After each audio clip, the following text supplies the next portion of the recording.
حضرت عبداللہ بن مسعود رضی اللہ عنہ وہ شخصیت صحابہ کرام میں جو فقیہ صحابی، اور نبی کریم صلی اللہ علیہ وسلم کے صحابہ نے آپ صلی اللہ علیہ وسلم کے سے جو وحی کے علوم لیے تھے، اخذ کیے تھے، وہ سارے کے سارے علوم 6 صحابہ کرام میں سمٹ گئے، اور پھر 6 صحابہ کرام کے علوم کا خلاصہ اور نچوڑ 2 حضرات کے پاس، ایک حضرت عبداللہ بن مسعود رضی اللہ عنہ اور ایک حضرت علی کرم اللہ وجہہ خلیفہ رابع۔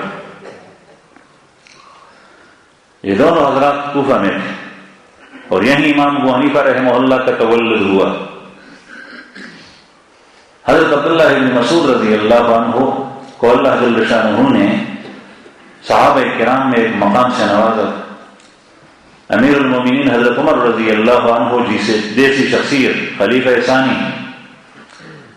وہ ان کو کوفہ بھیج رہے ہیں اور ایک خط کوفہ والوں کے نام لکھ رہے ہیں جب یہ خلیفہ تھے۔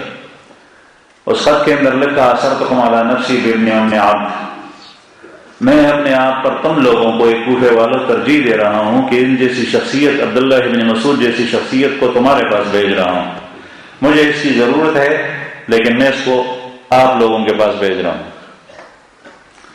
امیر المومنین خود ان کی ضرورت محسوس کر رہے تھے۔ یہ نبی کریم صلی اللہ علیہ وسلم کی حیات مبارکہ میں آپ صلی اللہ علیہ وسلم منبر پر تشریف فرما ہوئے اور صحابہ کرام سے ارشاد فرمایا کہ اب اپنی جگہوں پر بیٹھ جاؤ۔ مجمع تھا، صحابہ بیٹھ گئے جو کھڑے ہوئے حضرات تھے۔ حضرت عبداللہ بن مسعود رضی اللہ عنہ اس وقت آ رہے تھے، راستے میں تھے، اور مجمع کے بالکل آخر میں جو بیٹھنے کی جگہ نہیں تھی عام طور پہ، اسی جگہ پر بیٹھ گئے۔ رسول اللہ صلی اللہ علیہ وسلم نے مجمع پر جب نظر دوڑائی تو حضرت عبداللہ بن مسعود رضی اللہ عنہ نظر آئے۔ آپ نے اشارے سے ارشاد فرمایا کہ آگے آ جاؤ۔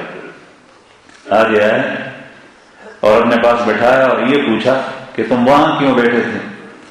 حضرت عبداللہ بن مسعود رضی اللہ عنہ کا جواب یہ تھا کہ یا رسول اللہ، جب آپ ارشاد فرما رہے تھے کہ اپنی جگہوں پر بیٹھ جاؤ تو میں اس وقت اسی جگہ پر تھا کہ میرے کانوں میں آپ کی آواز پڑ گئی۔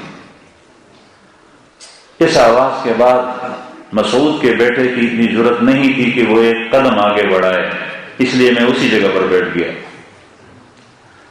یہ اتباع صحابہ کرام میں رسول اللہ صلی اللہ علیہ وسلم کے ارشاد کی تعمیل تھی۔